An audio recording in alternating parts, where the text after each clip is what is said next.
Hello বন্ধুরা, সবাই কেমন আছেন? আশা করি সবাই ভালো আছেন। এবার আমি রাতে ডিনারের প্রিপারেশনটা স্টার্ট করে দিয়েছি। প্রথমেই কলমি শাক ভাজবো সবার প্রথমে, তারপরে আস্তে আস্তে এক এক করে সব রান্নাগুলো দেখাবো। প্লিজ সাথে থাকবেন।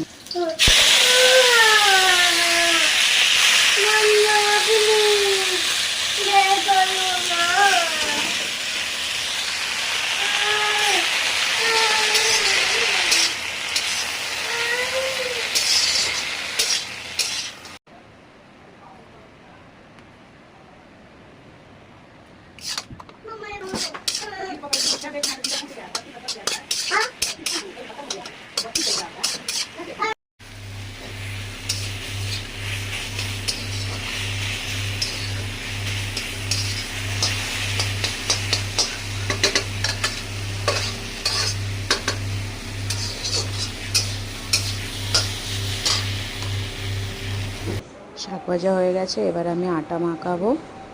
আটা মাখানোর পরে নেনুয়ার তরকারি বানাবো। আজকে আমি নেনুয়ার তরকারি বানিয়েছি, তো আটাটা মাখিয়ে নেবো। আটাটা কিছুক্ষণের জন্য সাইডে রেখে দেবো নরম হওয়ার জন্য। ততক্ষণে নেনুয়ার তরকারিটা বসিয়ে দেবো।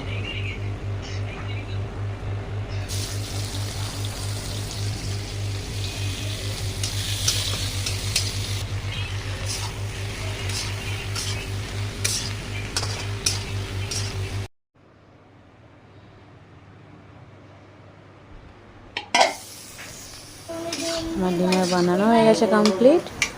একটু পরে সবাই একসাথে ডিনার করতে বসবো। বাই বাই, গুড নাইট, শুভরাত্রি।